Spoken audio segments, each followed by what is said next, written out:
آموزش اصولی و حرفه‌ای بوتاکس در خدمتتون هستم. تصمیم گرفتم که این جلسه رو یک مینی دوره رایگان کنیم و ارائه بدیم به بقیه همکارامون تا بتونن ازش استفاده بکنن. توی این جلسه میخوام در مورد درمان میگرن به کمک بوتاکس صحبت بکنم. یک مهارت خیلی مهم که این روزها خیلی از مراجعه کننده ها از شما میخوام به عنوان یک پزشک که آقا من میگرن دارم، به داروها مقاوم شدم، جواب نمیده، پدرمو در آورده، میگن که بوتاکس خیلی کمک میکنه و خیلی بده که شما به عنوان یک پزشک توی مطبتون در واقع بلد نباشید که بوتاکس رو خودتون تزریق بکنید، کاری که خودتون میتونید انجام بدید و نیاز نیست ریفر بکنید مریض رو بره مثلا پیش یک نورولوژیست. خب توی این جلسه، توی این مینی دوره خطاب بقیه همکارا، من مواردی که به شما آموزش میدم رو خواهم گفت. به چه شکله؟ توی این جلسه اول میام در مورد میگرن یه مختصر صحبت میکنم، خیلی کم، سرتون رو درد نمیارم. اثر بوتاکس، چگونگی اثر بوتاکس روی در واقع بحث میگرن رو بهتون میگم. نقاطی که باید تزریق بشه رو بهتون میگم، نحوه رقیق سازی رو بهتون میگم و بعد از اون 2 فیلم براتون به نمایش در میاد. یکی نحوه تزریق بوتاکس برای درمان میگرن در یک فرد رو که یک ویدیوی خارجی هستش به نمایش میذاریم و بعد از اون تزریق عملی خودم روی بیمار رو براتون به نمایش در میاریم و دیگه کلا مبحث در واقع تزریق بوتاکس به منظور رفع میگرن رو خیلی خوب یاد میگیرید. با من همراه باشید. ببینید میگرن یه تعریفی داره، خیلی ساده میخوام صحبت بکنم، خیلی نمیخوام پیچیدش بکنم داستان رو.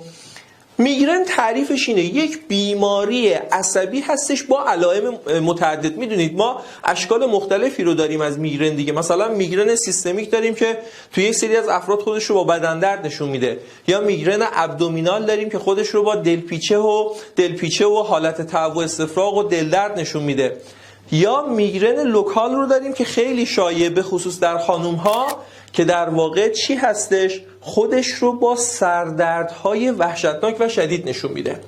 علت میگرن چیه؟ علت میگرن میگن هم ژنتیک و هم محیط میتونه و اون لایف استایل میتونه توش مؤثر باشه. چیزی که خیلی مهمه اینه که ما در مورد میگرن نمیتونیم همه انواع میگرن رو با تزریق بوتاکس درمان بکنیم، بلکه میگرن لوکال رو میتونیم، یعنی میگرن هایی که منجر به سردردهای شدید میشه میتونیم با تزریق بوتاکس درمان بکنیم. اوکی. خب و مورد بعدی این که کسی که میاد پیش ما برای درمان میگرن، خب ما برای اون سردردی که داره یه کار درمانی انجام میدیم، مثلا یه مسکن بهش میدیم، خب مثلا میگیم استامینوفن بخوره یا مسکن های دیگه. ولی اگر بخوایم کاری بکنیم که در آینده دچار حمله نشه و به عبارت بهتر باعث پیشگیری بشیم، پیشگیری از بروز حمله ها، میتونیم از تزریق بوتاکس بهره ببریم که من توی این جلسه میخوام در موردش صحبت بکنم. 30-40 دقیقه براتون جمع میکنم. خب چیزی که گفتم، ما فقط میگرن لوکال رو میتونیم با بوتاکس چیکار بکنیم؟ درمان بکنیم و در واقع باعث پیشگیری بشیم از بروز حمله های چی؟ حمله های شدیدش در آینده. در مورد بوتاکس خیلیتون شنیدین. یه مختصر کوتاه بگم. بچهای دوره من چیزایی که دارم میگم به منظور این هستش که افرادی که میخوان این در واقع جلسه رو به عنوان یک مینی دوره تهیه بکنن، در واقع نگاه بکنن، فقط میگم برای اونا یه ریویو بشه. این که میدونیم بوتاکس در واقع سم بوتولینوم هستش. بوتاکس یه اسم تجاریه دیگه. سم بوتولینوم انواع در واقع با برندهای تجاری مختلفی تولید شده، مثل مسپورت، مثل دیسپورت، مثل دیستون، مثل زومین و غیره و ذالک. سم بوتولینوم هستش. سم بوتولینوم یا اسم تجاریش مثلا بوتاکس رو بگیم، اولین سم بوتولینوم تولید شده که بوتاکس بود، در واقع باعث فلج شدن عضلات میشه. چجوری؟ با مهار آزاد شدن ناقل‌های عصبی. پس کارش اینه فلج میکنه عضلات رو. خب چجوری بوتاکس یا سم بوتولینوم تأثیر میذاره در واقع به پیشگیری از بروز حمله های میگرنی؟ تصور بر اینه که باعث فلج عضلات میشه دیگه. نه اینطور نیستش. اومدن بررسی کردن دیدن بوتاکس رو وقتی ما تزریق میکنیم به منظور رفع میگرن، این موضوع باعث میشه تزریق بوتاکس آزاد شدن سیگنال های درد توی پایانه های عصبی چه اتفاقی بیفته؟ مختل بشه، در نتیجه درد به سمت نخاع منتقل نمیشه و برای همین هستش که فرد دچار حمله های میگرنی نمیشه. یعنی در واقع دچار حمله های اون اتفاقات میفته ولی درد رو حس نمیکنه، دچار اون سردردها نمیشه. پس مکانیسم اثر بوتاکس توی میگرن جلوگیری از آزاد شدن سیگنال های درد در پایانه های عصبی هستش. ما عضلات رو فلج نمی کنیم که اون فلج شدن عضله باعث رفع میگرن بشه. این مورد اول. مورد دوم که گفتم تزریق بوتاکس از حمله های میگرن در آینده جلوگیری میکنه.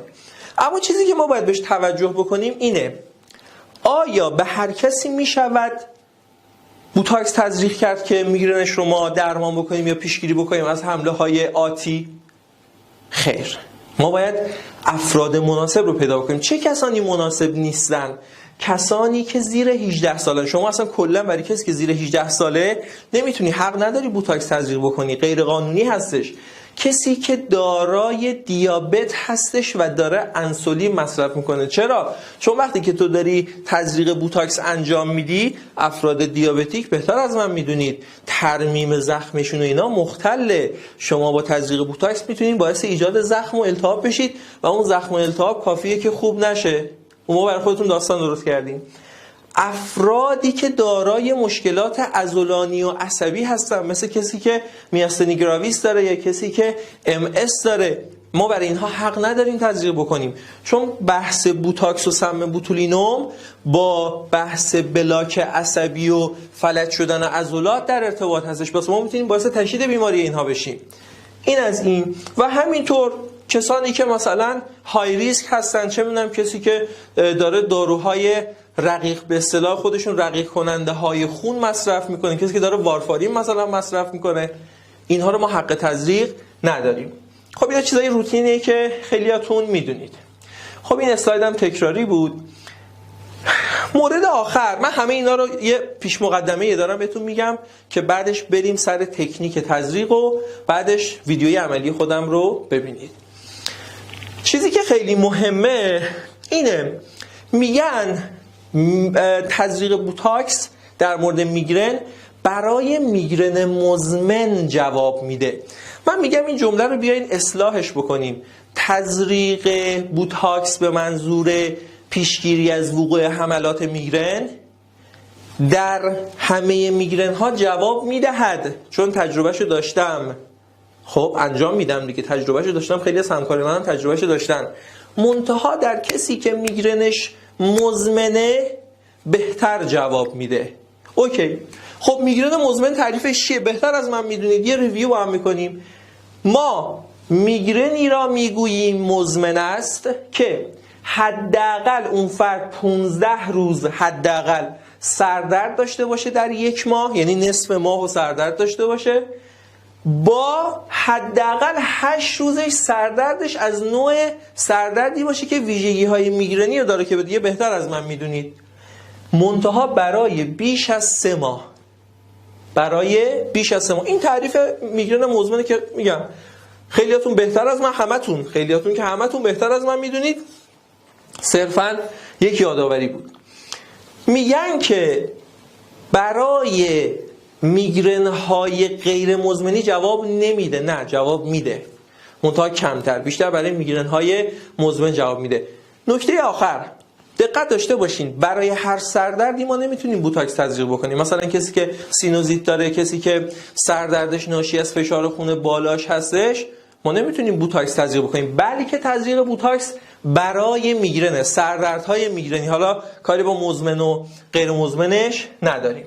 اینم نکته آخر.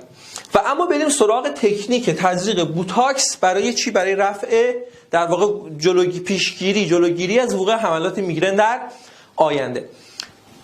ما یه سری نقاط رو، و بهتره بگم یه سری عضلات رو باید هدف قرار بدیم و در اینها سم بوتولینوم رو تزریق بکنیم. توی این دوره سم بوتولینومی که من استفاده میکنم و دارم طبق اون به شما آموزش میدم مسپورت هستش. برند مسپورت که همتون میشناسید. به جرئت میتونم بگم 90% پزشکا توی ایران از برند مسپورت دارن استفاده میکنن، چون هم ارزونه، به صرفه‌تر، کیفیت خوبی هم داره، با اینکه در واقع ساخت و تولید کشور خودمون هستش. ماهیچه های خاصی رو ما هدف قرار میدیم و در اونها طبق نقاطی که به شما آموزش خواهم داد تزریق میکنیم. این ماهیچه کیا هستن؟ یک بار میخونمشون و بعد به صورت دقیق تر با دیتیل بیشتر بهتون توضیح میدم که چی به چیه. یک ماهیچه فرونتالیس. ماهیچه فرونتالیس ماهیچه هستش در ناحیه فرونتالیس پیشانی، یک ماهیچه پهن و گسترده که از یک سو کشیده شده اومده به سمت پایین. این میشه ماهیچه فرونتالیس که میبینید. حالا در افراد مختلف تایپ‌های مختلف داره. دو، ماهیچه کروگیتور. ماهیچه کروگیتور ماهیچه کوچولی هستش که در هر طرف بالای ابرو از سمت در واقع از سمت داخلی ابرو شروع میشه میره به قسمت‌های فوقانیش. خیلی ساده دارم میگم. کروگیتور. اوکی. پس فرونتالیس، کروگیتور. یک کروگیتور این ور داریم، یک کروگیتور این ور داریم، یعنی سمت چپ و راست. 3. ماهیچه پروسروس ماهیچه هستش پهن و در عین حال کوچک، یعنی کوچولوه ولی پهنه، که درست بین دوتا تاج ابرو قرار گرفته و تا قسمت بالای بینی هم اومده. میبینید اینجا. حالا من تو شکلهای بعدی نشونتون میدم.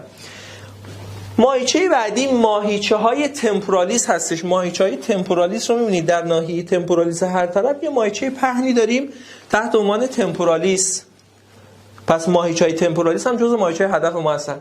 و در نهایت ماهیچه هایی که در قسمت عقبی بدن ما در ناحیه سر و گردن و شونه واقع شدن، شامل ترپزیوس یا زوزنقه‌ای که میبینید این ماهیچه ترپزیوس یا زوزنقه‌ای هستش. اینجا دیگه همتون میشناسید، دیگه خیلی آناتومی رو درس نمیدم. پارا اسپاینال، اینها ماهیچه های پارا اسپاینال هستن. ببینید ماهیچه های پارا اسپاینال، ماهیچه های ترپزیوس، پارا اسپاینال و ماهیچه های پس سری، اکسیپیتال، ماهیچه های پس سری. اوکی. این هم که میبینید، بذارید بزرگش کنم، ببینید این هم که میبینید محدوده ماهیچه پروسروس هستش. کافیه یه سرچ تو گوگل بکنید. این هم که ماهیچه فرونتالیس هستش. اوکی. خب بریم جلوتر ببینیم چه خبره. خب این هم تصویر بزرگ شدهشه. این ماهیچه پروسروس، فرونتالیس، تمپورالیس، ترپزیوس، زوزنقه‌ای ها، پاراسپاینال، در واقع میشه گفت راسته گردنی، و ماهیچه های پس سری. اوکی. خب ما چه نقاطی رو تزریق میکنیم؟ این تصویری که میبینید نقاطی که ما باید در اینها توکسین در واقع سم بوتولینوم رو تزریق بکنیم نشون میده. خیلی مهمه که شما این نقاط رو بلد باشید و تزریق درست انجام بدید. این نقاط شامل چه مواردی میشه؟ من دونه دونه در مورد عضلات صحبت میکنم و نقاطش رو براتون مشخص میکنم. خب حالا بریم سراغ عضله در واقع تمپورالیس هر طرف. ما دو تا تمپورالیس داریم دیگه. ما در ماهیچه تمپورالیس باید 4 تا نقطه رو مشخص بکنیم. این 4 تا نقطه رو چجوری مشخص میکنیم؟ با من همراه باشید. ببینید اول از همه تراگوس هر گوش رو مشخص میکنیم. این زائده‌ای که میبینید بهش میگن تراگوس گوش. حالا یادآوری از آناتومی، تراگوس گوش میشه. ما میایم به اندازه پهنای 2 تا انگشت، قسمت قاعده انگشتتون، ببین به اندازه پهنای 2 تا انگشت از قسمت فوقانی تراگوس قسمت فوقانیش میشه اینجا. میایم چیکار میکنیم؟ به سمت میذاریم 2 تا در واقع انگشتمون رو میذاریم پهناشو بالای تراگوس گوش و میایم در قسمت فوقانیش یک نقطه مشخص میکنیم. یعنی اگه این تراگوس گوش باشه، خب ما پهنای 2 تا انگشتمون رو بذاریم اینجا، میشه اینجا. ببینید منم هی دستم میخوره اینو رنگی میکنه، میشه اینجا. طبق این شکلی که اینجا کشیده شده میشه اینجا. یه راه دیگه هم هست. اونجایی که گوش ما در واقع ریشش جدا میشه، از سر جدا میشه، اینجایی که میبینید، اینجایی که میبینید، نیم سانت بیا بالاتر، این میشه دقیقا همون نقطه. نیم سانت تا 1 سانت بیا بالاتر، این میشه همون نقطه. پس نقطه اول ما شد این. حله؟ خب نقطه دوم ما چی میشه؟ نقطه دوم ما میشه نقطه‌ای که درست در بالای این نقطه است. به چه فاصله‌ای؟ تقریباً 2 الی 3 سانتی متر، یعنی به اندازه پهنای باز 2 تا انگشت. پهنای 2 تا انگشت تقریباً 2 الی 3 سانتی متر، تو افراد مختلف فرق میکنه. وقتی که شما همینو مستقیم میایین بالا، این میشه نقطه شماره 2 تون. پس این شد 1، پس این شد نقطه شماره 2. نقطه شماره 3 چی میشه؟ نقطه شماره 3 میشه نقطه‌ای که در جلوتره، ببین این سرشه دیگه، در جلوتره بین نقاط 1 و 2 وجود داره قرار گرفته. چقدر فاصله داره ازشون؟ تقریباً به اندازه 1.5 تا 2 سانتی متر، یعنی باز هم به اندازه پهنای 2 تا انگشت. ببین اینجوری دارم میگم که راحت‌تر باشینم. پهنای 2 تا انگشت که میگم یه حفظ نکنید بحث سایز و اینا رو. 2 سانتی متر. میگم در افراد مختلف آناتومی‌های مختلف وجود داره، یکی سرش گنده‌تره، یکی سرش کوچیک‌تره. به اندازه پهنای 2 تا انگشت میای جلو. نقطه چهارم این میشه نقطه سوم، این میشه نقطه سوم. نقطه چهارم چی میشه؟ میشه نقطه‌ای که درست در راستای نقطه 4 نقطه 2 هستش. این نقطه 2 بود دیگه، در راستای این خط افقی که نقطه 2 رو در واقع قطع میکنه به سمت عقب هستش. چقدر ازش فاصله داره؟ 1.5 تا 2 سانتی متر. باز چقدر میشه؟ به اندازه پهنای 2 تا انگشت. پس اینجا ما معیارمون چیه؟ پهنای 2 تا انگشته. پهنای 2 تا انگشت، بند انگشت نه، پهنای 2 تا انگشت. نقطه 1 از تراگوس به اندازه 2 تا پهنای انگشت بالاتره. نقطه 1. نقطه 2 دقیقاً در راستای اون به سمت بالا 2 تا پهنای انگشت، پهنای 2 تا انگشت، 2 تا پهنای انگشت، پهنای 2 تا انگشت. نقطه سوم که میشه این به سمت جلوه، در وسط این 2 تا نقطه به فاصله پهنای 2 انگشت. و نقطه چهارم هم در مسیر خط افقی که نقطه 2 رو داره قطع میکنه به سمت عقب. چقدر؟ به اندازه پهنای 2 تا انگشت. 2 تا انگشت پهناش چقدر سایزش؟ 2 الی 3 سانتی متر، 1.5 تا 2 سانتی متر. میگم در افراد مختلف فرق میکنه. باید نگاه کنی به آناتومی طرف. چرا ما داریم با این کار باعث میشیم که اون ماهیچه تمپورالیس تقریبا فلج بشه؟ ببینید وقتی که شما تزریق میکنید بوتاکس رو، این نقطه‌ای که تزریق میکنید فاصله شعاع 1.5 سانتی متری خودش رو تحت تاثیر قرار میده. وقتی که بعد دیگه نقطه بعدی قرار نیست اینجا تزریق بکنی که باید چقدر فاصله داشته باشه؟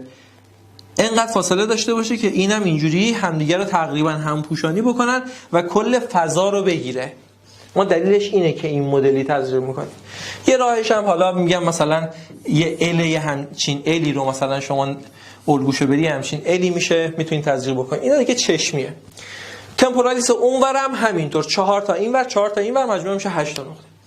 و اما میریم سراغ کی؟ میریم سراغ عرضم به حضور شما که ماهیچه اکسیپیتال، عضلات پس سری. خیلی مهمه. هر کدوم از عضله پس سری هر طرف رو ما 3 نقطه براش مشخص میکنیم، همونجوری که اینجا میبینید. خب چجوری اینو پیدا میکنیم؟ ببین روش‌های مختلفی داره، هر کسی یه روشی میگه.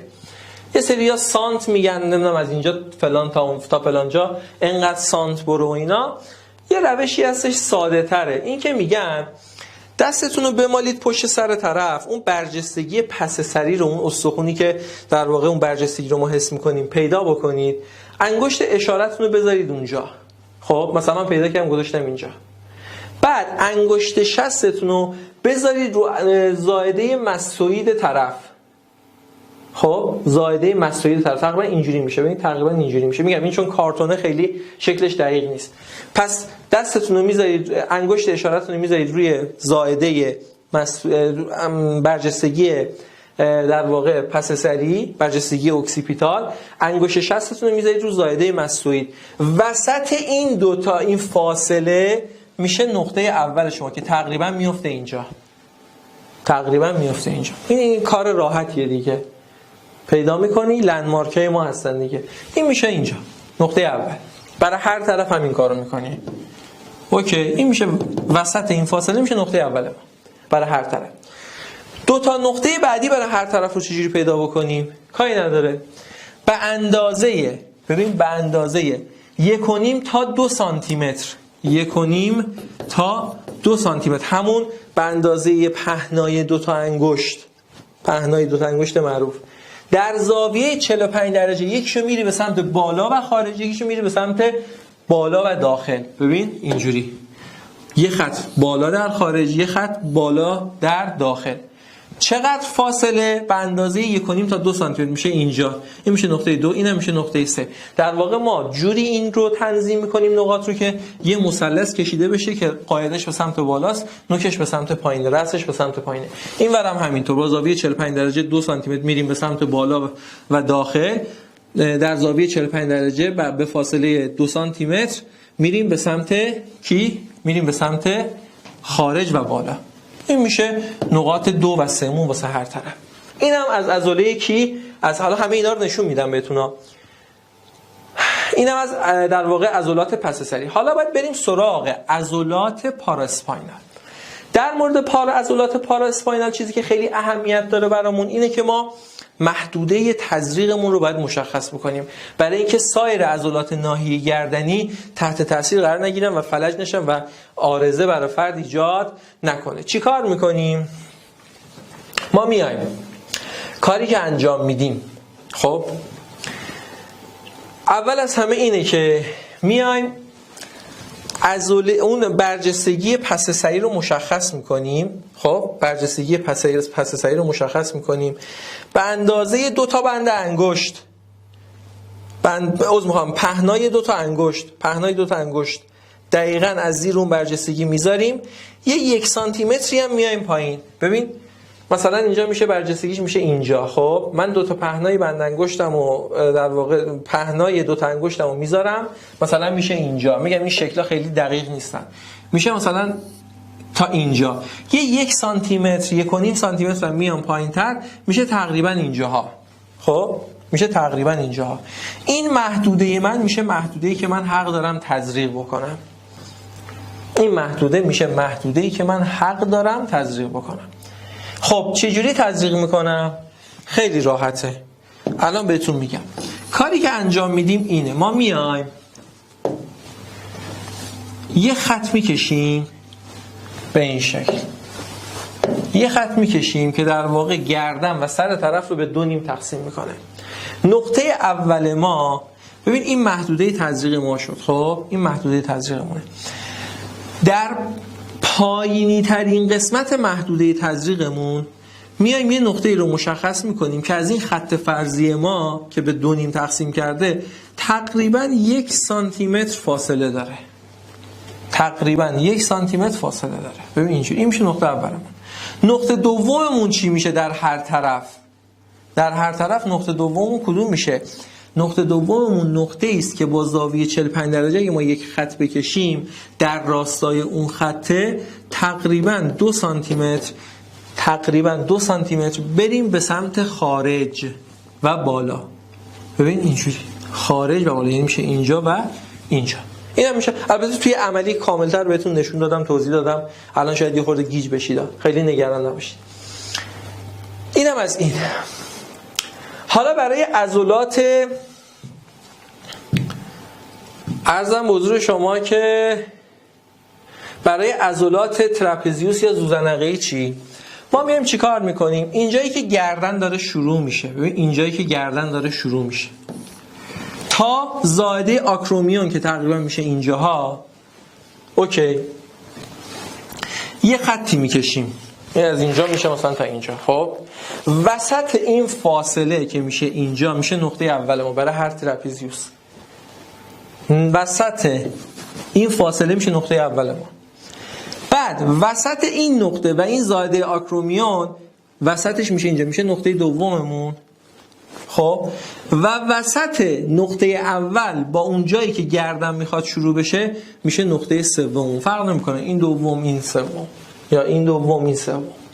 برای این سمت هم همین کار رو میکنیم. این فاصله وسطش میشه نقطه اول، فاصله بین در واقع این نقطه و زائده آکرومیون وسطش میشه نقطه دوم، فاصله بین نقطه اول و اون در واقع جایی که داره گردن شروع میشه وسطش میشه نقطه سوم ما. اینم از این. خب چقدر تزریق میکنیم؟ در مورد واحدش به صورت کامل حالا من تو دوره صحبت کردم که آقا دقیق ما هر کدومو چقدر تزریق بکنیم. خب ولی نحوه رقیق سازیشو به شما گفتم و این چیزایی که به شما میگم بر اساس همون نحوه رقیق سازی که الان من تو همین ویدیو بهتون دارم آموزش میدم که بعد از اتمام صحبتام همه رو خواهید دید. توصیه من اینه حتما سرنگ انسولینی که تهیه میکنید سرنگ انسولین 1 سی سی باشه، از 1 سی سی هایی که در واقع به 10 قسمت تقسیم شده، هر کدوم از این قسمت ها هم خودش به 5 قسمت تقسیم شده، به عبارت بهتر 5 تا خط ریز داره، 10 تا خط بزرگ داره، 5 تا هر کدوم اینا 5 تا خط ریز داره، یعنی مجموعاً 50 تا خط ریز داره. من چیزی که دارم به شما الان آموزش میدم بر اساس این نوع سرنگ انسولینه. سعی بکنید سرنگ انسولینی که استفاده میکنید گیج C31 باشه، یعنی میلش هم کوتاه، مثلا 4. تگزاس 3 همکنون در سینماهای سراسر کشور. مادرمو دادم دستت یه دونه خط و خش نداشت، الان هر روز رو تخت بیمارستانه، دیگه بلایی مونده سرمون بیاری. تگزاس 3 همین الان بلیت خود را از سایت سینما تیکت رزرو کنید. سعی بکنید سایزش کوچیک باشه، سایز مثلا 13 میل استفاده نکنید، 13 میل خیلی طویله. سعی بکنید سایز پایین 4 میل 6 میل استفاده کنید، گیج C31. اوکی، پس اینو مد نظر داشته باشید. خب چقدر تزریق میکنیم؟ الان نقاط رو حالا فهمیدید که اون نقاطی که تو اون اسلاید قبلی بهتون نشون دادم مشخص کرده بود چیه؟ ببین این همون نقاطی هست، مثلا در مورد تمپورالیس، در مورد فرونتالیس، در مورد کوروگیتور و اینها همون نقاطی هستن که ما با هم دیگه مشخص کردیم.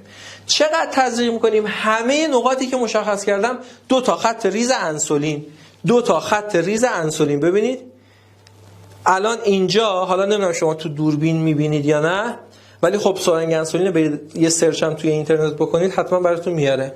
مثلا از 50 تا 60، از 50 تا 60 5 تا خط ریزه، 5 تا من فاصله است. خب ما 2 تا فاصله شو، یعنی 2 تا خط ریزش رو تزریق میکنیم. پس میگم هر نقطه 2 خط ریز انسولین، منظورم اینه 2 خط ریز انسولین ما تزریق میکنیم تو هر، یعنی اینجا 2 خط ریز، 2 خط ریز، 2 خط ریز، 2 خط ریز، 2 خط ریز، 2 خط ریز، 2 خط ریز.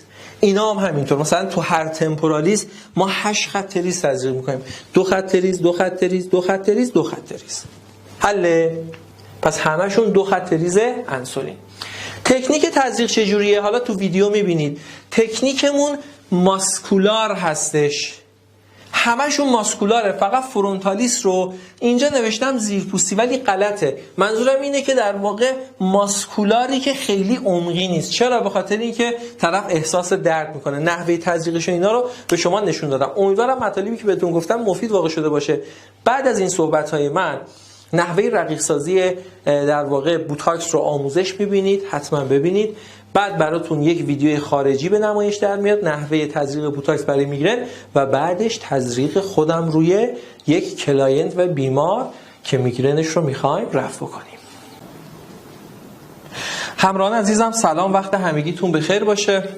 توی این کلیپ، توی این قسمت میخوام در واقع نحوه رقیق سازی بوتاکس رو به شما آموزش بدم. خب این برندی که میبینید و دست من هستش برند سم بوتولینوم مسپورت هستش، مسپورت 500 واحدی که عرضم به حضور شما خب میگن 300 واحدیش هم بوده مثل این که ولی پیدا نمیشه و عرضه نمیشه، چیزی که حالا من که تا حالا 300 واحدیشو ندیدم. خب همونطور که میبینید یک جعبه هستش، خیلی مهمه که شما بدونید این برند مسپورتی که دستتونه آیا تقلبی هستش یا خیر، که متاسفانه تقلبی هاش خیلی زیاده توی بازار. توصیه من به شما اینه که برند مسپورت رو، اصلا هر برندی رو، از نمایندگی‌های معتبر و در اولویت همه اینها از داروخونه‌ها تهیه بکنید. چرا که داروخونه‌ها تقریبا میتونم بگم غیر ممکنه که بخوام به شما یک برند در واقع فیک رو بندازم، به خصوص مسپورت که خیلی در واقع شایع هستش و رایج هستش. متاسفانه کپیش هم تو بازار هست. توی پیجم در مورد اینکه ما چطور توی پیج در واقع پیج آموزش بوتاکس خودم بهتون آموزش دادم که ما چطور تشخیص بدیم مسپورتی که خریدیم فیک هستش یا اوریجینال. خب ما باکسش رو باز میکنیم، در واقع باکس برند مسپورتمون رو. خب وقتی که شما باکس رو باز میکنید همونطور که مشاهده میکنید یک جعبه‌ای هستش و این رو هم بهتون بگم سعی بکنید وقتی که در واقع این بوتاکس رو که گرفتین، این سم بوتولونیوم رو که تهیه کردین در کنار یخ باشه، یعنی اون بحث زنجیره سرمایی رو رعایت بکنید. خب یه بروشوری داخلش هستش، توصیه میکنم بروشورش رو بخونید. اینجا فرصت نمیشه من بخوام براتون بخونم. چیزی که خیلی مهمه اینه که یه سری توصیه‌ها کرده که برای چه کسانی نباید استفاده بشه و چه عوارضی میتونه داشته باشه و اینکه با چه میزان بایستی رقیق باشه، که توصیهشون اینه با 3 سی سی تا 3.2 سی سی رقیق بشه. دیسپورت هم به همین شکل هستش. خب شما وقتی که جعبهش رو باز میکنید همونطور که میبینید، ببینید من آیس پکم رو ازش دور نمیکنم برای اینکه میگم اون بحث زنجیره سرمایی باید حفظ بشه. جابجایی که میشه باید حتما کنارش یک در واقع ارزم بزرگ شما آیس پک کنارش باشه تا اون سرما رو بهش برسونه. خب همونطور که میبینید سمت در واقع راست تصویر میشه دیگه، میشه سمت چپ من. سمت راست تصویر یک ویال رو میبینید که پودری شکل هستش، در واقع همون سم بوتولینوم ما هستش، برند مسپورت 500 واحدی. و این در واقع قسمتی که میبینید همون سرم تزریقی هستش که شرکت تولید کننده در واقع بوتاکس مسپورت، میگم بوتاکس مسپورت اشتباهه ها ولی دیگه اصطلاح ما همه میگیم، داخلش گذاشته برای رقیق سازی که یه چیزی هولوش فکر میکنم باید 5 سی سی باشه یا 4-5 سی سی باید باشه. عرضم بزرگ شما که ولی ما چقدرشو میخوایم؟ ما حدود 3 سی سی شو برای رقیق سازی نیاز داریم. خب حالا بریم برای نحوه رقیق سازی. برای رقیق سازی ما چی میخوایم؟ یک خود ویال بوتاکس رو، سم بوتولینوم رو. مورد بعدی سرم تزریقی که گفتم معمولا شرکت سازنده در کنارش قرار میده یا میتونید از بیرون تهیه بکنید. هم به این شکل هستش، هم میتونید از این سرم‌های تزریقی نورمال سالین آماده نیم لیتری استفاده بکنید، فرقی با هم نمیکنه. خب یک سرنگ ما میخوایم، سرنگی که استفاده میکنیم سرنگ 5 سی سی هستش. سعی بکنید از برند آواپزشک استفاده بکنید. برندهای متفرقه هستن، چینی ها هستن، فایده نداره، اینها پیستونشون خوب جابجا میشه، موقع رقیق سازی اذیتتون نمیکنه. چیکار میکنیم برای رقیق سازی؟ اولین کاری که انجام میدیم اینه، ما میایم سرنگمون رو باز میکنیم، آمادش میکنیم. اوکی. خب در قدم بعدی این همون سرم تزریقی نورمال سالین هستش، باز میکنیم درش رو، اینجوری پیچ میدید باز میشه. در قدم بعدی میایم به میزان چقدر؟ به میزان 3 سی سی از این سرم نورمال سالین تزریقی رو میکشید به داخل سرنگتون. نگاه بکنید که بیشتر نشه. خب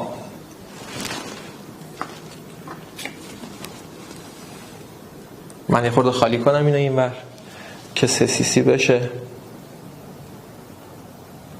خب این الان دقیقاً 3 سی سی هستش. این چیزی که من کشیدم 3 سی سی سرم نورمال سالین تزریقی هستش. خب اینو میذاریم اینجا. در قدم بعدی ما میایم ویال بوتاکسمون رو از این جعبه خارج میکنیم. انقدر اینجاش بده چون من تجربهشو داشتم بعضی موقع میبینی یه جوری پک شده که میشکنه خود این، چون شیشه ضعیفی داره، خیلی قوی نیستش. حواستون باشه یه درب محافظتی سفید رنگ بالاش هست، اینو باید خارج بکنید. اینجوری میشکنید، نترسید، اتفاقی نمیفته. در واقع پلمپش هستش. اگه به شما ویالی دادن که پلمپ نداشت بدین که تقلبیه، بدین که قبلا استفاده شده، یه بلایی سرش اومده. در واقع پلمپ سفید رنگشو باز میکنیم. یه خورده اگه بشه زوم کنید، زوم کردیم، یه خورده زوم کنید که ببینم. اگر نگاه بکنید درست در اینجا یه تیوب میشه گفت خاکستری رنگ، توسی رنگ دیده میشه. وسط این تیوب، حالا عکسشو واضح‌تر توی کلیپ موقع تدوین من میگم بچه‌ها قرار بدن، یک دایره‌ای هستش، یک محدوده‌ای رو مشخص کرده درست در مرکز. میبینید ما از این مرکز بایستی سوزنمون رو، نیدلمون رو وارد بکنیم. با چه هدفی؟ با این هدف که اون سرم تزریقیمون تزریق بشه به داخل این ویال و اون مواد سم بوتولینوم با سرم تزریقی ما مخلوط بشه. خب ما میایم چیکار میکنیم؟ در پوش نیدل رو برمیدارم. یه موضوعی رو میخوام خودتون متوجه بشین، بعدش من توضیح میدم. ببینید وقتی که من میام این نیدلم رو از این قسمت وارد میکنم، ببینید وقتی که وارد کردم خود سرنگ بدون اینکه من فشار بهش وارد بکنم، بدون اینکه من پوش بکنم، فشار بدم، خودش تخلیه شد. دلیلش چیه؟ به خاطر مکشی که درون این ویال وجود داره. در واقع اون مکشی که داخلش هست، اون خلایی که وجود داره، باعث میشه محتویات داخل سرنگ شما داخل این ویال تزریق بشه.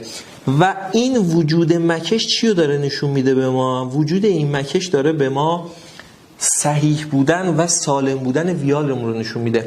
البته اگر شما از سرنگ مناسب استفاده بکنید، میگم سرنگ های چینی هستن که خوب پیسونه جابجا نمیشه و شما وارد ویال میکنید. خیلی وقتا بوده اون کسی که حالا از دوره های ما استفاده میکرده، حالا قبلا که به صورت حضوری بوده، تماس میگرفته که آقا من ویالم طبق اون چیزی که شما گفتی من از جای معتبرم گرفتم ولی مکش نداشت. دلیلش این بوده که اون سرنگ خراب بوده. خب حالا ما فرض کنیم این حرکت رو انجام دادیم، اومدیم در واقع سرممون رو تزریق کردیم به داخل ویال. حالا ما باید این رو چیکار بکنیم؟ حالا ما باید این رو در واقع مخلوط بکنیم. قبلا میگفتن که اگر شما ویال بوتاکستون رو خیلی با شدت بیشتری تکون بدید، شیکش بکنید، ممکنه که آسیب وارد بشه به چی؟ آسیب وارد بشه به در واقع اون بوتاکس شما. ولی جدیدا میگن که نه، اصلا سانتریفیوژ هم کردن دیدن هیچ اشکالی وجود نداره. ولی خب ما طبق اون رویه قدیممون میایم خیلی دورانی، خیلی آروم و جنتل چیکار میکنیم؟ این بوتاکسمون رو میچرخونیم. با چه هدفی؟ مواد داخلش به راحتی با همدیگه مخلوط بشن به این شکل که میبینید. اوکی؟ خب باید انقدر این رو شما بچرخونید تا اون کف هایی که داخلش هست از بین بره. و این از بین رفتن کف ها به نشونه چیه؟ به نشونه اینه که شما به درستی بوتاکستون رو مخلوط کردید و رقیق کردید. ببینید به این شکل دورانی بایستی شما بچرخونید. بعد این رو هم بگم همیشه یه مقدار کف تشکیل میشه، اینجوری نیستش که اصلا کف تشکیل نشه. یعنی شما فکر کنید که 100% کف تشکیل نمیشه و کف 100% از بین میره و نه، همچین چیزی نیستش. به این شکل.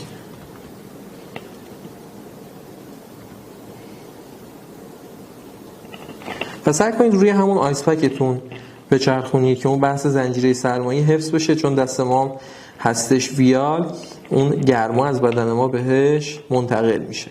چون میدونید دیگه دمای بدن ما از دمای محیط خب بیشتره، 37 درجه است، ولی دمای اتاق چنده؟ 25 درجه.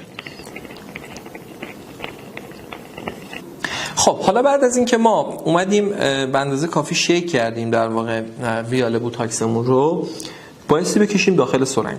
توصیه من به شما اینه، همونطور که توی بحث در واقع واحدهای بوتاکس بهتون توضیح دادم، توصیه من به شما اینه که از سرنگ‌های انسولین بیدی استفاده بکنید که درجه بندیشون در واقع بین 2 تا خط بزرگ 4 تا خط ریزه، یا به اصطلاح 5 تا خونه فاصله است. به عبارت خیلی دقیق‌تر 5 تا خونه ریزه، اینجوری بهتون بگم.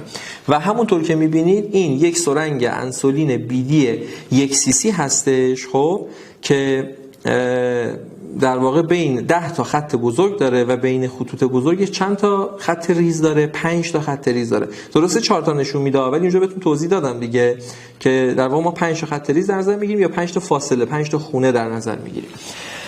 خب یه قسمتی داره که در پوششه به این شکل که میبینید. سرنگ انسولین بیدی که ما استفاده میکنیم اینجا در واقع گیج 31 هستش، چون درد مریض کمتر میشه. گیج های در واقع پایین تر یعنی قطرشون بیشتره دیگه، طول نیدلشون هم بیشتره، اونها خب اذیت میکنه، احتمال خونریزی میره بالا، ترومایی که وارد میکنه بیشتره. ولی من توصیه میکنم گیج 31 استفاده بکنید.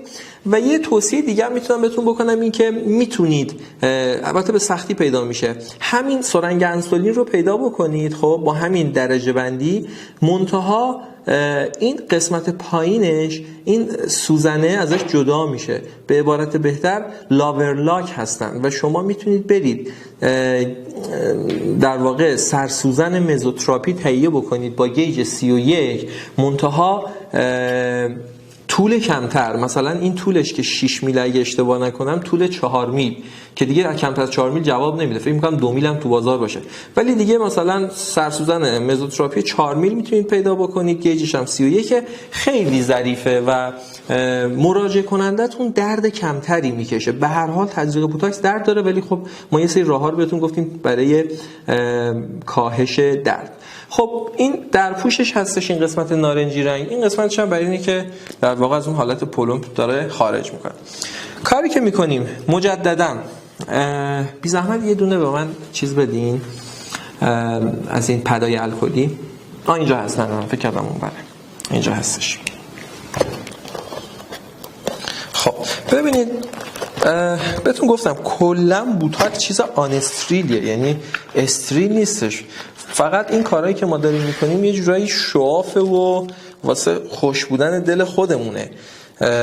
چیزی که استریل بخواد انجام بشه خیلی داستان ها داره. خب این چرا اینجوری باز میشه؟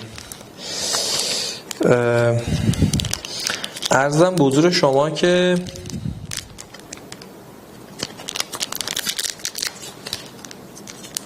خب ببینید، کاری که ما میکنیم توصیه‌ام اینه، بعد از این که شما سرمتون رو تزریق کردین، خب این به هر حال یه سری میکروب و اینا روی این سطح تیوبیش نشسته دیگه، با الکل اینجوری چیکار بکنید؟ تمیز بکنید، یه 5-6 ثانیه بذارید، 10 ثانیه بذارید بگذره تا خشک بشه. بعد یعنی اون بحث استریل بودن رو تا حدودی ما رعایت میکنیم. خب در قدم بعدی میام چیکار میکنیم؟ دوباره در پوش سرسوزن رو برمی‌داریم، خب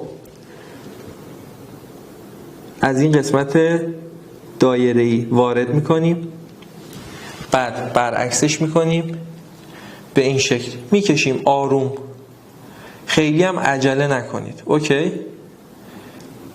خیلی عجله نکنید، آروم بکشید، خودش میاد.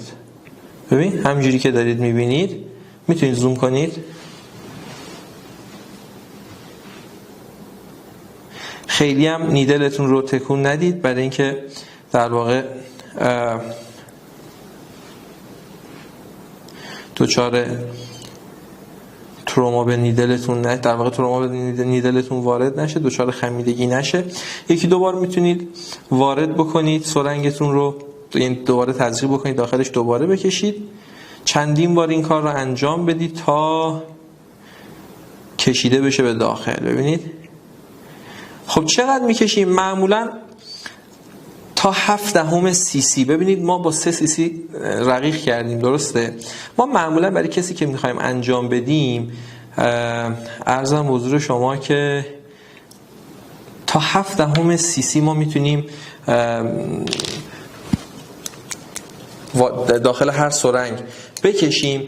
یک بخشش رو باید نگه دارید برای اون تایمی که میخواید چیکار بکنید، اون تایمی که میخواید عمل در واقع ترمیم رو انجام بدید. یعنی واسه هر کدوم 1 cc شما نکشید. ببینید چندین بار ضربه میزنید، اون حباب هایی که هستن، اون هوایی که هستش، الان چیزی که من کشیدم خب خیلی کمتره. خب یه ذره میریم جلوتر، این هوا خالی بشه، این هوا رو اینجوری خالی میکنیم. خب چقدر شده؟ تقریبا 1/10 سی مجددا بایستی خارج بشه ازش. دوباره یه مقدار دیگه میکشیم. چون گیج این بالاست، یعنی قطر سوزنمون کمه، یه خورده سخته کشیدنش. کشیدن یه خورده سخت خواهد بود. خب مجددا ببینید چندین بار ضربه ما میزنیم.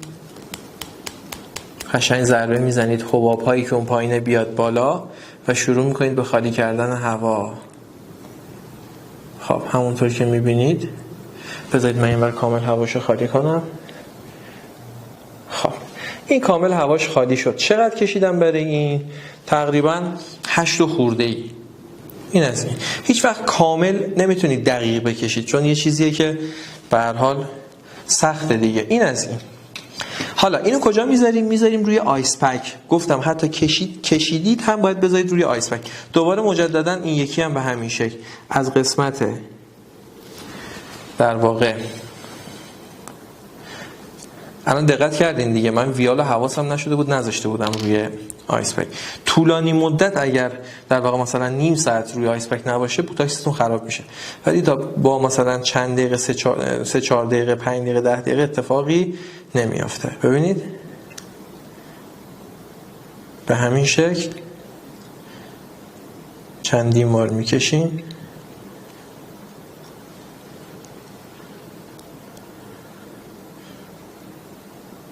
خیلی عجله نکنید، یک پروسه زمانبریه. And just a reminder that if you get queasy at all, you might want to turn your head for this.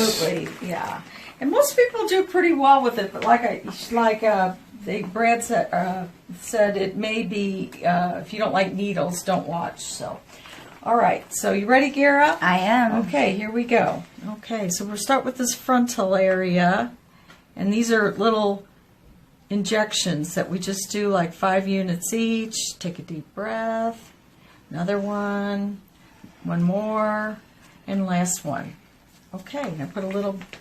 Okay, you can put your ice on there if you want, Gara. Oh yeah, thanks. Okay, so tell us what's going on now. What was that all So about? that's the frontal area, those little baby muscles of the frontalis that we are injecting. The Botox, what it does is it actually has something to do with the pain pathways at the very end of those little pain nerves there. But actually those are little muscles that we're actually injecting into.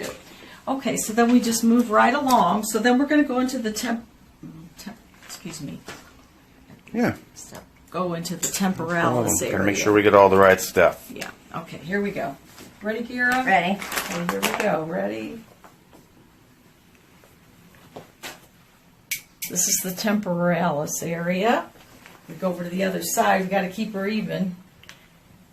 So no matter where your headaches actually occur, these are the same injection sites that they got approved to actually get the Botox treatment itself approved. So that's why we use the same injection sites continuously. Then we hit the back area. Okay, this is the occipital area.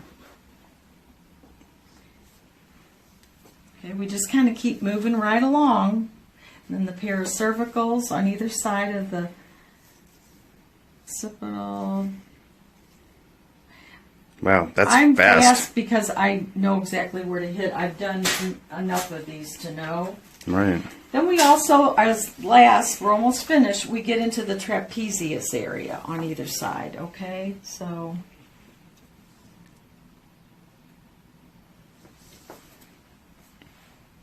So you cover a wide area. We do. Wow. And we're done. How you feel, Gara? Not too bad. It really doesn't hurt that bad to get all the injections. It's a lot better than having all those migraines. That's for sure. But it's nice to have a little thing to squeeze and a nice back. Most people equate it like a bee sting, and it's gone by the time you leave. So, I tell people usually can't really do any vigorous exercise for about 24 hours. If they're uncomfortable, they could take a little Tylenol or something. But usually, it doesn't usually amount to the that much pain as far as headaches are concerned. We could do a quick shout out to Ashley Rogers, who shared the video. So that means the information is getting out there. Thank you, Ashley. Yeah, and Courtney's curious about insurance. What's the status with insurance? So to qualify for Botox injections, you have to have at least 15 headache days a month that last at least 4 hours. You have to have tried maybe like 3 different classes of medications for prevention of headaches. And we do all that. We get the pre-authorization and make sure that the is approved by your insurance before you actually receive it.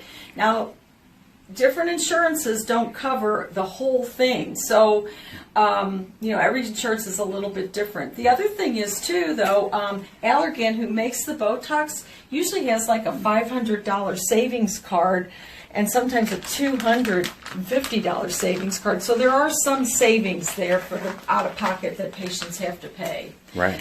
Again, it's every 3 months, so it's not a monthly treatment. And the claim to fame is 50% less headache days a month. Now, that's huge for somebody who has greater than 15 headache days a month.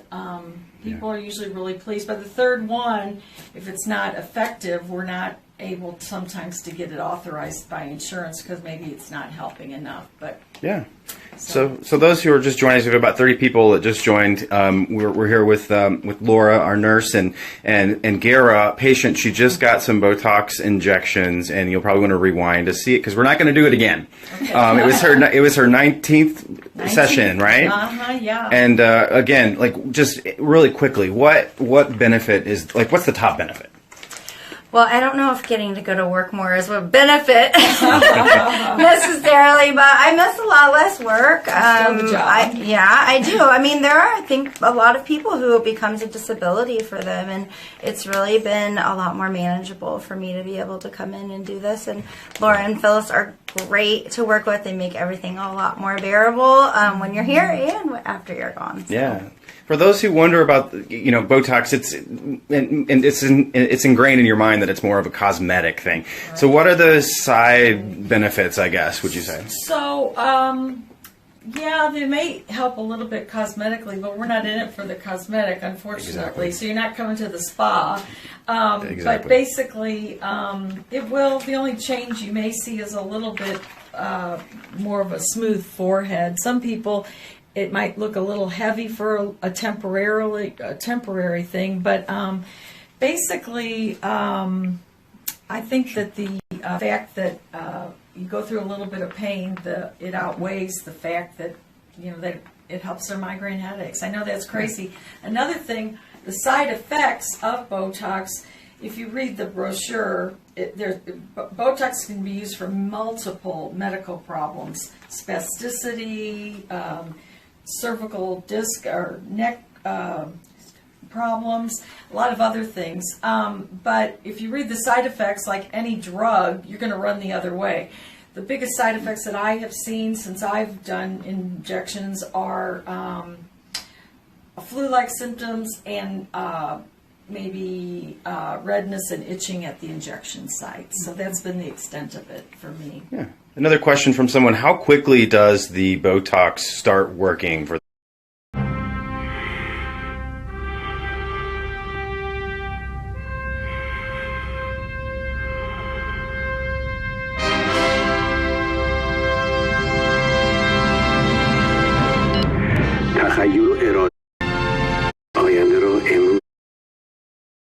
For those who are suffering from migraines. So the first time around, most people say that their headaches are less intense, but some already start getting having fewer headache days. By the second time, which is 3 months later, that's when people really start noticing fewer headache days.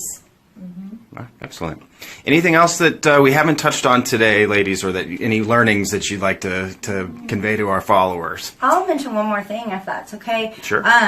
We used to go a little farther on our Botox, but I could start to tell when it was wearing off. And as far as that last question goes, from the day when I get injected here, it's probably 2 days or less before I can start feeling it really making a difference again. And to elaborate on what Gara just said, We can do the Botox 84 days to 90 days, and people were routinely coming in saying, the last 2 weeks, it's just been terrible. My headaches are back, and so we moved it up to the 84 days, and we're seeing a lot less headaches even at the very end. So that's been helpful. We listen to our patients, they give us feedback, and that's one of the changes that we've made. Yeah. So someone's asking about referrals. What's the process? You don't need a referral. You need a referral. You have to have a primary care doctor, number one. Okay. It doesn't have to be a Mercy doctor necessarily. And as far as a referral, we like to have a referral. We usually do have a referral, but we do have patients that call us, and if we need a referral insurance request or whatever, then we can work with that. We could get that for you. But there's a lot of information up above us. Just go to that, and our phone number's there. I think that will actually send you to our phone number, and call us, and we'll be glad to answer any individual questions as well. Sure. And of course, add any additional questions after the fact, because this will be up on our page, on Mercy's main Facebook page, for days to come. Well, thank you guys so much for the demo, and Gara, it's so glad to see that you're doing well and that this is working. So yeah, I would recommend it to people who are suffering for sure. I mean, it probably doesn't help every single person, but I went through a long route to get here, and it's so much better now where we're at, and it's a lot easier for them to get to that. So yeah. Absolutely. All right. Well, thank you guys. We appreciate it. Bye. Thanks. خب دوستان، همونطور که پای تخته گفتم بهتون، ما برای این که به کمک بوتاکس میگرن فرد رو درمان بکنیم و همینطور یک پلن هستش برای پیشگیری از عود مجدد در واقع حمله میگرن، باید یه سری عضلات رو توشون بوتاکس تزریق بکنیم، نه با هدف فلج کردن، بلکه با هدف چی؟ با هدف در واقع بلاک کردن سیگنال های درد، برای اینکه فرد دچار حملات میگیرن و اون دردهای خیلی بدش نشه. در جلوی صورت، خب پایتختم بهتون گفتم عضلاتی که ما باشون سر کار داریم، یک عضله پروسروس هستش در این ناحیه، عضلات کوروگیتور، هر ابروی ما بالا سر خودش یک عضله کوروگیتور داره، و عضله فرونتالیسمون. خب نقاطی که ما میخوایم تزریق بکنیم چجوریه؟ اول ما نقاط رو مشخص میکنیم. برای اینکه اون نقطه‌ای که بایستی تزریق بکنیم در عضله پروسروس مشخص بشه، به فرد میگیم که اخم بکنه. اخم بکنید بی زحمت. اخم بکنید شما. نمیتونید. قبلا بوتاکس تزریق کردین دیگه. خب چون ایشون قبلا بوتاکس تزریق کردن نمیتونن. ولی یه راهش چیه؟ دو تا تاج ابرو در نظر بگیرین. این قسمت میشه، یعنی نقطه‌ای که بین در واقع تاج ابرو هستش، اون نقطه وسطش میشه دقیقاً همون ناحیه‌ای که چیه؟ همون ناحیه‌ای که بالژ میشه اگر فرد میتونست اخم بکنه. حالا یه نکته هم داره، خوب شد که ایشون قبلا یه تزریقی چند ماه پیش تزریق انجام دادین؟ 2 ماه پیش. حالا یه نکته هم بهتون میگم که به چه صورت هستش. خب این میشه نقطه. اگر بوتاکس تزریق نکرده بودن میتونستن اخم بکنن، قطعا این ناحیه بالژ میشد، برجسته میشد و ما نقطه رو مشخص میکردیم. ولی اگر هم نتونست، گفتم بین دو تا تاج ابرو یه نقطه هستش، اونجا رو مشخص میکنیم، میشه نقطه تزریق ما برای عضله پروسروس. خب حالا برای عضلات کوروگیتور کجا رو مشخص میکنیم؟ ما میایم دقیقاً از گوشه داخلی چشم میایم بالا، ابرو رو نگاه کنید، بالای ابرو. البته ایشون ابروهاشون در واقع یه بخشایش ریخته و تتو هستش، خب ولی همون ما بیس رو میذاریم رو ابروی تتوشون. خب شما نیم سانتیمتر میایم بالاتر، یعنی مثلا اگه این حاشیه بالای ابروش باشه در محاذات خطی که داره از کانتوس داخلی میاد به سمت بالا، نیم سانت میایم بالاتر، یعنی اینجا میشه تقریبا. در مورد این چشمشون هم، در مورد این ابروشون هم همینطور. خب این نقاط میشه نقاطی که ما تزریق میکنیم تا کیو تحت تاثیر قرار بدیم؟ عضله کوروگیتور رو. اوکی، خب پس پروسروس رو مشخص کردیم، کوروگیتور رو هم مشخص کردیم، حالا باید بریم سراغ عضله فرونتالیس. برای عضله فرونتالیس اگه خاطرتون باشه 4 تا نقطه رو مشخص میکردیم، هر طرف 2 تا نقطه، 2 نقطه در سمت چپ، 2 نقطه در سمت راست. نقاط رو چجوری مشخص میکنیم؟ ما میایم پیشونی رو، البته من نمیخوام پیشونیشون رو نقاشی کنم، به 3 قسمت تقسیم میکنیم، 1/3 تحتانی، میانی، فوقانی. ایشون پیشونی خیلی بلندی ندارن، خب 1/3 میانی میشه اینجا، 1/3 تحتانی میشه اینجا، میانی میشه این قسمت، فوقانی میشه اینجا. یعنی تقریبا اینجاها میشه.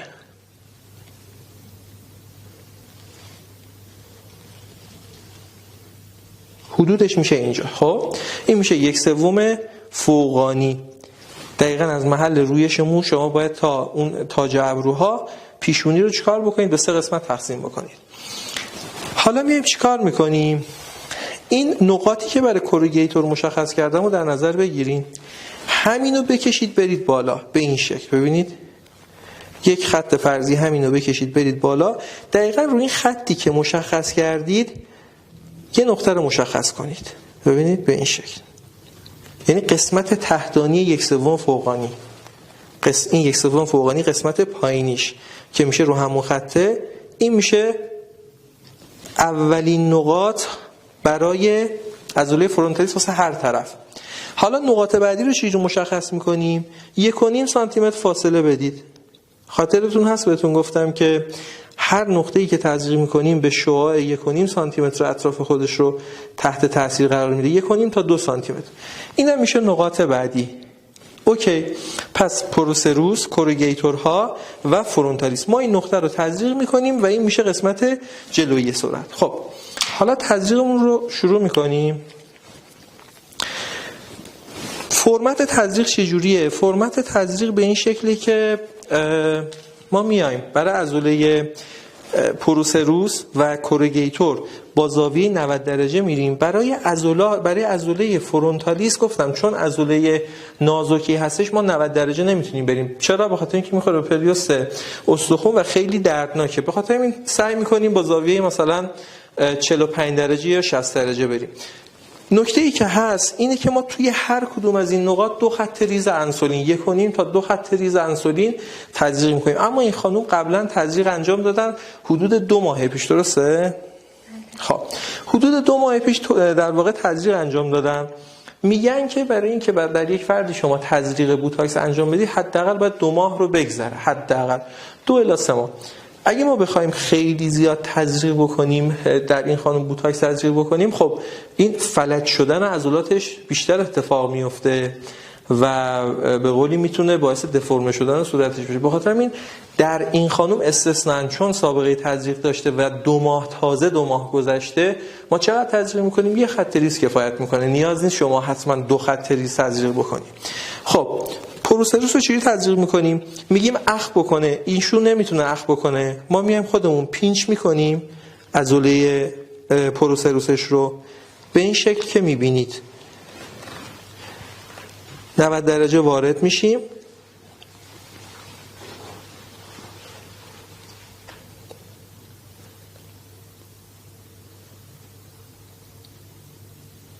به اندازه 1.5 خط من براشون تزریق کردم چون پروسروس عضله خیلی کتوکلفتیه، 1 خط هم خیلی کم میشد براش.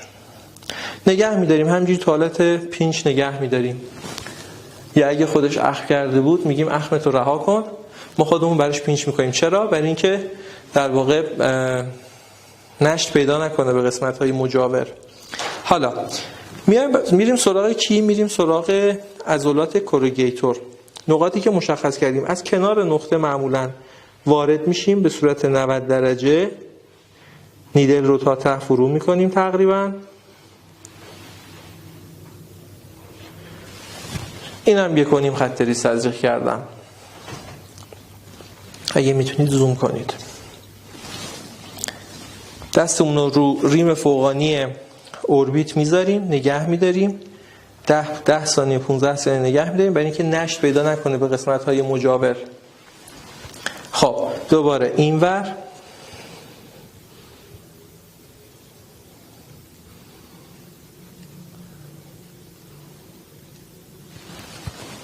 یکونیم خط ریزم اینور تزریق کردیم، کوروگیتور اینور رو در واقع تحت تاثیر قرار دادیم. احساس درد نداشتید که؟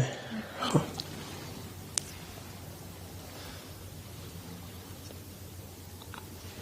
و اما میریم سراغ نقاطی که برای فرونتالیس مشخص کردیم. ببینید زاویه 60 درجه تقریبا وارد شدم،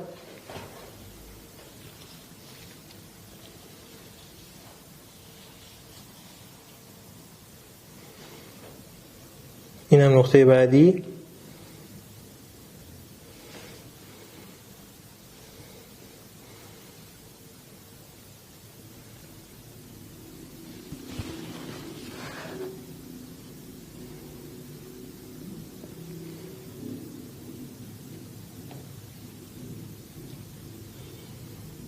اینجا یه ذره دیگه تزریق کنم. خب همونطور که دیدید ما مجموعاً برای هر کدوم از اینها 1.5 خط ریز تزریق کردیم. در تو حالت عادی 2 خط ریز باید تزریق می‌کردیم. مجموعاً چند تا نقطه از 3 تا نقطه این ور، 4 تا این ور، 7 تا 14 تا خط ریز باید تزریق می‌کردیم. ولی ما 14 خط ریز تزریق نکردیم. چرا؟ چون قبلا سابقه تزریق بوتاکس داشتم. خب بریم سراغ قسمت‌های بعدی. خب قسمت بعدی که ما باید تزریق بکنیم، تزریق در عضلات ناحیه در واقع تمپورالیس هستش. یک عضله تمپورالیس در سمت راست داریم، یک عضله تمپورالیس در سمت چپ داریم. خاطرتون باشه پایتخته گفتم که ما 4 تا نقطه رو در هر عضله تمپورالیس تزریق می‌کنیم و در هر نقطه 2 تا در واقع 2 تا خط ریز تزریق می‌کنیم. چون ایشون که کی انجام دادین تزریق برای بوتاکس؟ 6 ماه شده دیگه. خب 6 ماه بیشتر شده. اسفند سال پیش تزریق انجام دادن. چون گذشته 6 ماه 7 ماه 8 ماه گذشته، یعنی هیچ فرقی با کسی که توی این نواحی، چون ایشون قبلا بوتاکس میگیرن انجام دادن، با کسی که تا حالا بوتاکس انجام نداده فرقی نداره. پیشونی داستانش فرق میکنه. پس توی هر کدوم از نقاطی که الان بهتون میخوام بگم مشخص بکنیم، ما 2 تا خط ریز رو تزریق میکنیم. خب 4 تا نقطه رو چجوری مشخص میکنیم؟ ببینید این تراگوس گوشه. ببینید این تراگوس گوشه. خب ما تراگوس گوش رو میایم مشخص میکنیم از قسمت فوقانیش، بعد انگشتمون رو میذاریم. خب به اندازه 2 تا بند انگشت میایم بالاتر.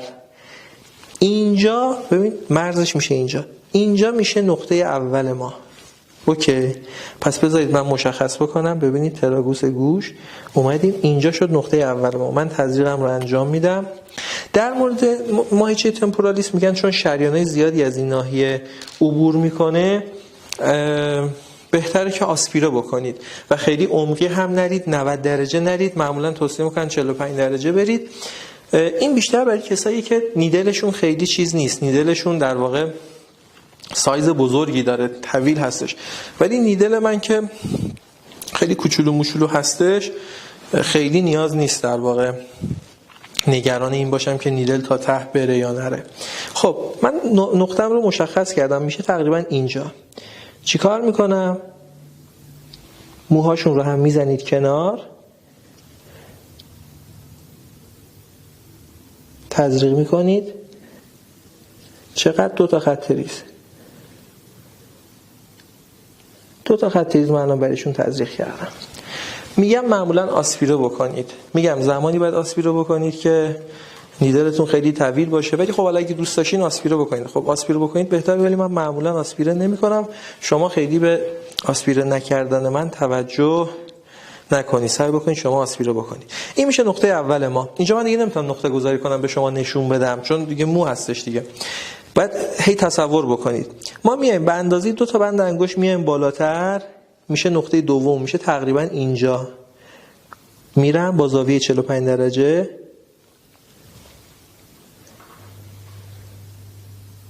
دو تا خط ریز تزریق کردم. نقطه سومم میشه بین این 2 تا نقطه به اندازه 2 تا بند انگشت میام جلوتر، میشه اینجا زاویه 45 درجه.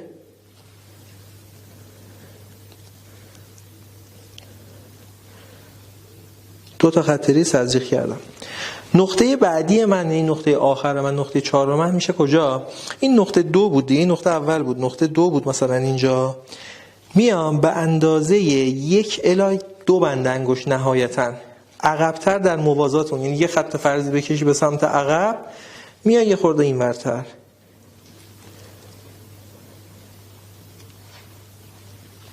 تزریقم رو انجام میدم. تمام شد رفت. فقط موردی که فراموش کردم بهتون بگم، من حالا این سمتم تزریق کردم دیگه، همون یه طرف کفایت میکنه. من دو طرف رو تزریق کردم، یه طرف کفایت میکنه برای فیلم ها، نه اینکه شما صرفا یه طرف رو تزریق بکنید یه وقت دچار اشتباه نشید. بعد برای اینکه هم بوتاکستون یه کوچولو پخش بشه و همه عضله فرونتالیس رو در بر بگیره و همین که درد بیمار کم بشه، یه همچین حالتی ناحیه تمپورالیسش رو آروم خیلی ملو و جنتل ماساژ میدین، هم دردش کم میشه همین که اون بوتاکسه پخش میشه. خب بعد از تزریق نواحی تمپورال ما میریم سراغ تزریق پس سری ناحیه اکسیپیتال. گفتیم که در هر طرف ما 3 تا نقطه رو تزریق میکنیم.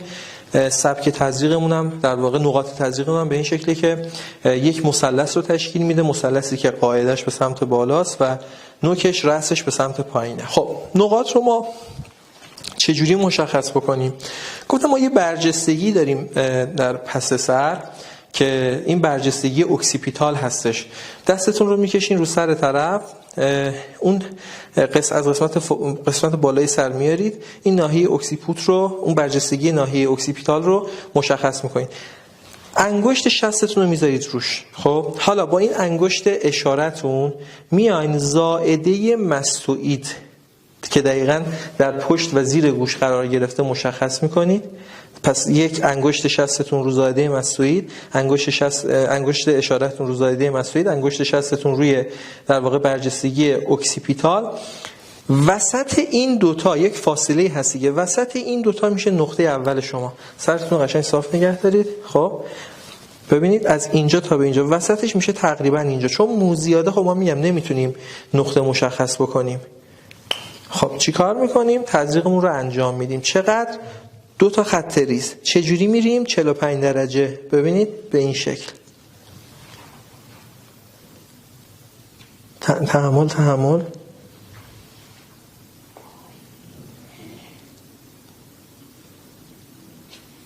زیباجون گفتم وای، یعنی درد زیادی داره. خب حالا کاری که ما انجام میدیم چیه؟ این شد نقطه اولمون. دستتون هم میذارید روش که گمش نکنید. همین حول و حوش بود. نقاط 2 و 3 مون که مثلث رو تشکیل میده با زاویه 45 درجه به سمت خارج و داخل. ببین به سمت خارج و داخل چی کار میکنیم؟ به سمت خارج و داخل یک خط فرضی میکشیم. این الان نقطه اولمونه. به اندازه 2 تا انگشت میریم اینور به سمت خارج و بالا، به سمت داخل و بالا. این میشه نقطه مثلا 2مون. ببینید اینم از همینجا تحمل 2 تا خط ریز. دوباره میام اون یکی هم تقریبا میشه این حوالی.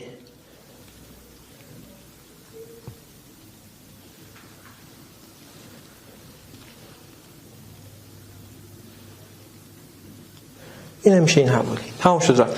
این شد برای یک طرف مقابل چی؟ دوباره همینطور زاویه برجستگی اکسیپیتال رو مشخص میکنیم. انگشت حالا مثلا اشاره فرق نمیکنه، اشاره 60 رو ما میذاریم روش. بعد میایم مستوئید رو پیدا میکنیم، زائده مستوئید. وسط این دوتا میشه اینجا 45 درجه تزریق میکنم. 2 تا خط ریز. دوباره میام چی کار میکنم؟ این نقطه‌ای بود که تزریق کردم. در موازات 2 تا خط ورزی که 45 درجه میکشم، یکی به سمت داخل یکی به سمت خارج، به اندازه 2 بند انگشت، این میشه تقریبا اینجا 2 تا خط ریز. اون نیدلم بدید به من. تزریق رو انجام میدیم. این هول و هوش بود دیگه. این هم همینطور. پس چیزی که متوجه شدید ما حدودی اون نواحی رو مشخص میکنیم. پس 3 تا نقطه اینور 3 تا نقطه اینور میشه مجموعاً 6 تا نقطه. عضلات اکسیپیتال رو تحت تاثیر قرار میدیم. در هر نقطه چقدر تزریق میکنیم؟ در هر نقطه ما 2 تا خط ریز تزریق میکنیم به همون سبکی که من گفتم شما رقیق کنید. خب داشتم میگفتم ما نقطه ایمنمون رو سرتون صاف نگه دارین. ما منطقه ایمنمون رو مشخص میکنیم، از برجستگی اکسیپیتال رو مشخص میکنیم به ارتفاع 2 تا بند انگشت. اینجا میشه منطقه ایمن ما. چیکار میکنیم؟ یه خط فرضی میکشیم، خط فرضی که گردن و سر رو به 2 قسمت تقسیم میکنه. در هر طرف 2 تا نقطه رو باید تزریق بکنیم. خب نقاط 1 و 2 رو برای هر طرف میخوایم مشخص بکنیم به این شکلی که نقطه اول میشه اگه این خط فرضی باشه 1 سانتی متر میریم کنار به سمت خارج. در کجا؟ در قسمت پایینی محدوده تزریق اون، یعنی میشه تقریبا اگه این خط فرضی باشه میشه اینجا، تقریبا میشه اینجا. ببینید تقریبا میشه اینجا. تحمل داشته باشین، تحمل.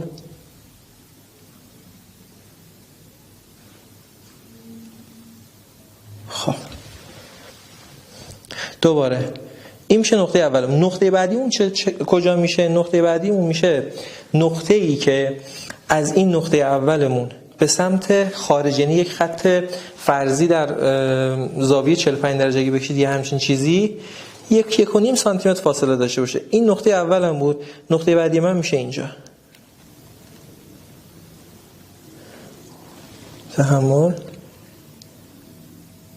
خب دوباره حالا اینم همینطور.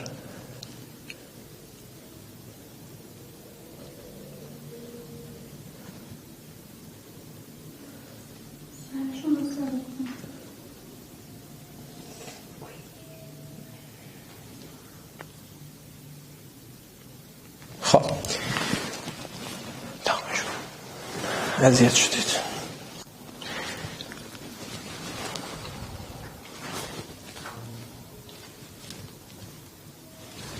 خب قسمت آخری که ما عضلاتش رو میخوایم تحت تاثیر قرار بدیم عضلات ترپزیوس هستش.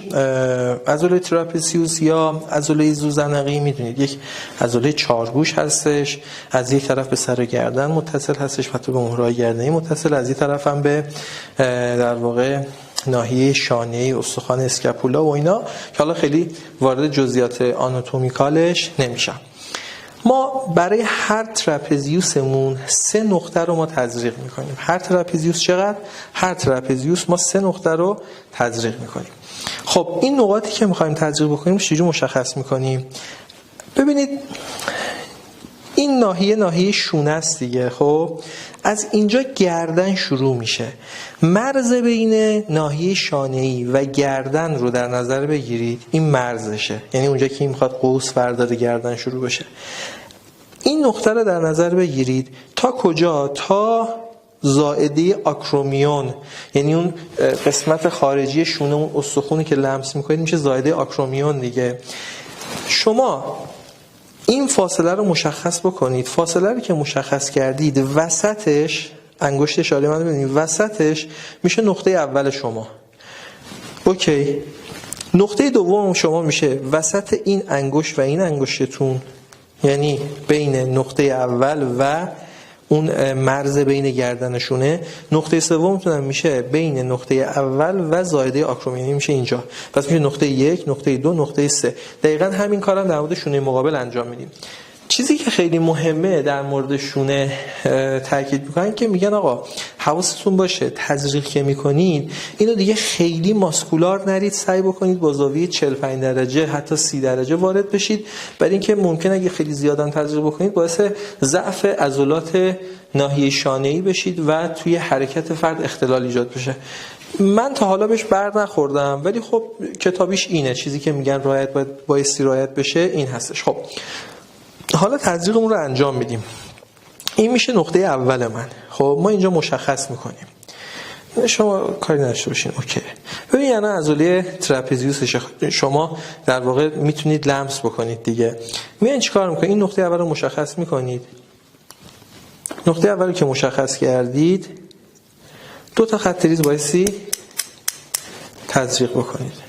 اوکی. خب این میشه نقطه اول ما.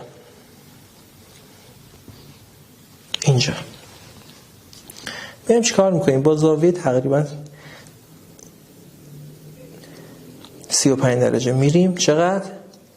اندازه 2 خط ریز. خب میایم نقطه دوم رو، میشه بین این نقطه و در واقع مرز بین گردنشونه، میشه اینجا تقریبا.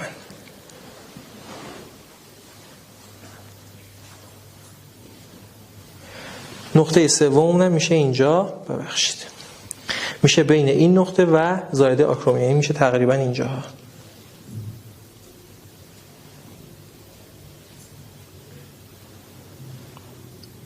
دو تا خط ریز، این برای یک طرف، برای اون طرف هم به همین شکل تزریق میکنیم.